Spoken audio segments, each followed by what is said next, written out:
அஸ்ஸலாமு அலைக்கும் வரஹ்மத்துல்லாஹி வபரகாத்துஹு. அன்புக்குரியவர்களே, தூங்குவதற்கு முன்னால் செய்ய வேண்டிய முக்கியமான சில விஷயங்கள். இன்னைக்கு நம்மள நிறைய பேருக்கு ஒரு பதட்டம் இருக்குது. நான் திடீர்னு தூக்கத்தில் எழுந்து உட்கார்ந்தேன்னு சொன்னால் அடுத்து தூக்கம் எனக்கு வர்றதே இல்லை அஜரத். தூக்கமே வரமாட்டேங்குது படுக்கைக்கு போனால். அப்படியே அங்கிட்டு இங்கிட்டு புரண்டு படுக்கிறேன். எல்லாரும் தூங்கிடுறாங்க, எனக்கு தூக்கம் வர்றதே இல்லை.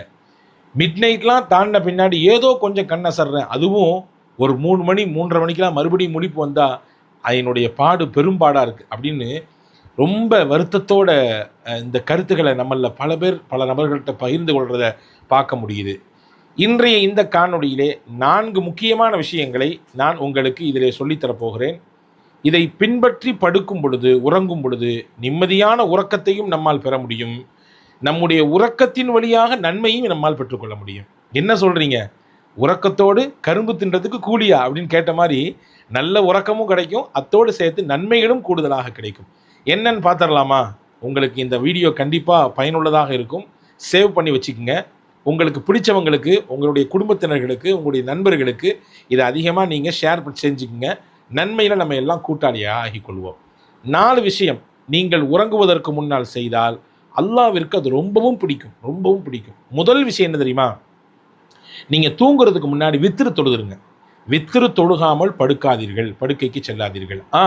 உங்களுக்கு தஹஜ்ஜத் தொழக்கூடிய வழக்கம் இருக்குது, எப்போவுமே நீங்கள் கண்டினியூவாக தஹஜ்ஜத் தொழுது வர்றீங்கன்னு சொன்னால், அப்படிப்பட்ட நபர்கள் தஹஜ்ஜத் தொழுகைக்கு பிறகு வித்திரு தொழுவது சிறப்பானது.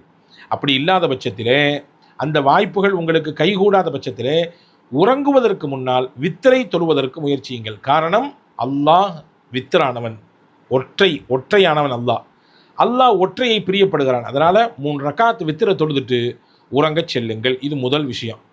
2வது விஷயம் என்ன அப்படின்னா, முடிந்த அளவுக்கு தூங்குவதும் பொழுது ஒது செய்து விட்டு உறங்குவதற்கான இடத்திற்கு வாருங்கள். உங்களுடைய பெட்ரூமுக்கு வரீங்களா, உங்களுடைய பெட்டுக்கு நீங்கள் வரீங்களா, நீங்கள் உறங்கக்கூடிய அந்த அறைக்கு வரீங்களா, வர்றதுக்கு முன்னாடி முடிந்த அளவிற்கு ஒது செய்து விட்டு வாருங்கள். ஒது செய்து விட்டு அந்த தூக்கத்தை தொடர்வதற்கு நீங்கள் முயற்சியுங்கள். ஏன்னா நபிகள் நாயகம் ஸல்லல்லாஹு அலைஹி வஸல்லம் சொன்னாங்க, யார் தஹாரத்தோட சுத்தமாக ஒது செஞ்சுட்டு தூங்குறாங்களோ அவங்களுக்கு பக்கத்தில் அல்லாஹ் தஆலா ஒரு மலக்கை நியமிச்சிருவான். நியமிச்சுட்டு அந்த மலக்கு என்ன செய்வார், நாம் தூங்கும் பொழுது ஒரே மாதிரியாக நம்ம படுத்திருக்கோம், இங்கிட்டு சாய்வோம், அங்கிட்டு சாய்வோம், இப்படி திரும்புவோம், அப்படி திரும்புவோம். இப்போ இந்த மலக்கு ஒருவோடு தூங்கக்கூடிய அந்த மனிதருக்கு பக்கத்திலே உட்கார்ந்து கொண்டு இவர் அங்கும் திரும்பும் போது இங்கும் திரும்பும் பொழுது, இப்படி சாயும் பொழுது அப்படி சாயும் பொழுது அல்லாஹ்விடத்தில் இப்படி துவா செய்வாராம், அல்லாஹும்ம அக்ஃபிர் லஹு வர்ஹம்ஹு, யா அல்லாஹ் இந்த மனிதனை மன்னித்து விடு, இவருக்கு நீ உன்னுடைய அருளை கொடு. ஏன்னா ஃபஇன்னஹு பாத்த தாஹிரா, இவர் இரவிலே உறங்க வரும் பொழுது தஹாரத்தோடு ஒதுவோடு சுத்தமாக வந்திருக்கிறார். எனவே இவருக்கு நீ மன்னிப்பையும் வழங்க வேண்டும், இவருக்கு நீ அருளும் காட்ட வேண்டும் என்று அந்த மலக் இந்த மனிதருக்காக வேண்டி அல்லாஹ்விடத்திலே துவா செய்வார் என்று நாம் ஹதீதுகளிலே பார்க்கிறோம்.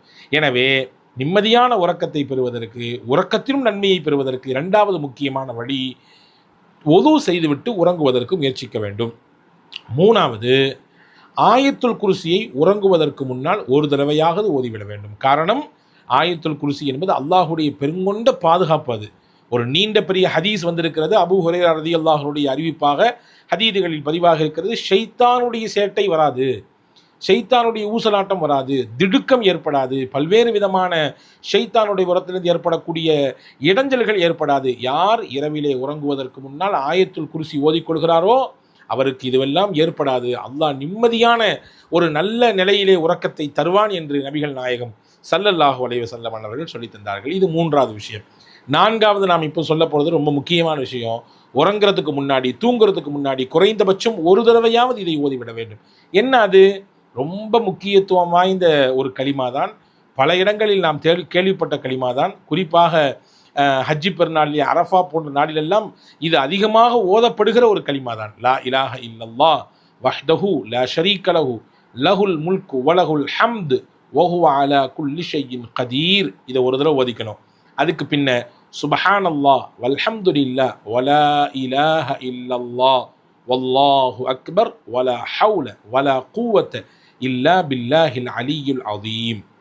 இதை ஓதிவிட்டு நீங்கள் உறங்கச் சென்றால் நிச்சயமாக எல்லாம் வல்ல அல்லாஹ் அந்த உறக்கத்தை நிம்மதி தரக்கூடிய உறக்கமாக, தூக்கமாக அமைத்து தருவான். உங்களுக்கு ஏற்பட்ட களைப்புகளுக்கெல்லாம் ஒரு தீர்வாக, அதையெல்லாம் போக்கும் விதமாக உண்டான உறக்கமாக அதை அமைத்து கொடுப்பான். மறுநாள் நீங்கள் சுறுசுறுப்பாக உற்சாகத்தோடு எழுந்து உங்களுடைய பணிகளை தொய்வில்லாமல் செய்வதற்கான மிகச்சிறந்த ஓய்வையும் மிகச்சிறந்த ஒரு நல்ல பூஸ்டையும் அந்த உறக்கத்தில் கொடுத்து விடுவான். எனவே இந்த 4 விஷயங்களை இனிவரும் காலங்களில் முயற்சித்து பார்ப்போம். நிச்சயமாக இதை முயற்சித்து விட்டு இதனுடைய பலன் உங்களுக்கு கிடைத்தால் இந்த வீடியோவுக்கு கீழே வந்து கண்டிப்பாக நீங்கள் கமெண்டில் சொல்லுங்கள். இன்னும் அதிகப்படியான நல்ல விஷயங்களை உங்களுக்கு தொடர்ந்து தருவதற்கான முயற்சியில் எங்களுடைய டீம் ஈடுபட்டு கொண்டிருக்கிறது. எல்லாம் வல்ல அல்லாஹ் அதற்கான மிகச்சிறந்த பலனை கொடுக்கட்டுமாக. உங்களுக்கு இது மீண்டும் சொல்லுகிறேன், இந்த காணொளி உங்களுக்கு பிடித்திருந்தால் பிறரோடு இதை பகிருங்கள். உங்கள் உறவுகளோடு நண்பர்களோடு இதை பகிர்ந்து அவர்களும் நன்மை செய்வதற்கு நீங்கள் ஏதோ ஒரு வகையில் உதவியாக இருங்கள். எல்லாம் வல்ல அல்லாஹ் நம் எல்லோருக்கும் தௌஃபீக் செய்வானாக. வஸ்ஸலாம். அஸ்ஸலாமு அலைக்கும்.